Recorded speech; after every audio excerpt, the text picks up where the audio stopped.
الصلاۃ والسلام علیک یا رسول اللہ۔ سامعین ذی احتشام، یہ امت کبھی دنیا کی قیادت کرتی تھی، اس کا عدل، انصاف اور سیاست سب دین کے تابع تھے۔ جب خلفائے راشدین کے دور کو دیکھتے ہیں تو نظر آتا ہے حکومت بھی عبادت تھی، سیاست بھی دیانت تھی اور قیادت بھی امانت تھی۔ مگر پھر وقت آیا، دین اور سیاست کو علیحدہ علیحدہ کرنے کی کوشش کی گئی۔ یہ وہی لمحہ تھا جب ڈاکٹر اقبال نے فرمایا، جدا ہو دین سیاست سے تو رہ جاتی ہے چنگیزی۔ یعنی سیاست اور دین کو علیحدہ علیحدہ کر دیا جائے تو کیا رہ جاتا ہے؟ ظلم، جبر، طاقت کے بل پر حکومت، کمزوروں کا استحصال اور محض چنگیزی نظام۔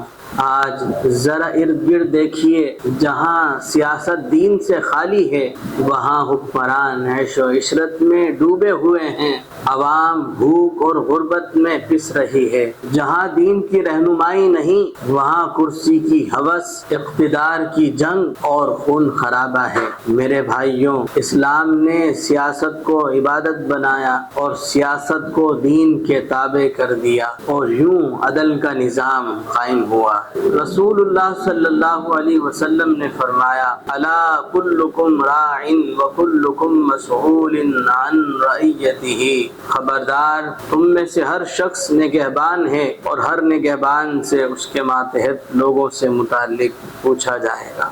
یہی سیاست تھی کہ حکمران خود کو خادم سمجھتے تھے، آقا نہیں۔ آج ہمیں فیصلہ کرنا ہوگا کہ کیا ہم دین اور سیاست کو علیحدہ علیحدہ کر کے اسی ظلم اور چنگیزی نظام کو برداشت کرتے رہیں گے، یا پھر قرآن و سنت کے سائے میں ایک ایسا معاشرہ قائم کریں گے جہاں عدل ہو، امن ہو، بھائی چارہ ہو اور ہر شخص کے حق کی حفاظت ہو۔ یاد رکھو، اسلام صرف ممبر و محراب تک محدود نہیں بلکہ بازاروں، عدالتوں، ایوانوں میں نافذ کرنے کے لیے ہے۔ یاد رکھو، اگر دین و سیاست کو علیحدہ علیحدہ رکھا گیا تو صرف چنگیزی نظام رہ جائے گا، لیکن اگر سیاست دین کے تابع ہوگی تو دنیا کو پھر سے مدینہ جیسی روشنی نصیب ہوگی۔ آئیے دعا کرتے ہیں کہ مولا اس ملک خداداد پاکستان میں ہمیں نظام مصطفیٰ کے نفاذ کی کوشش کرنے کی توفیق عطا فرمائے، آمین۔ وما علینا الا البلاغ المبین۔ السلام علیکم ورحمۃ اللہ وبرکاتہ۔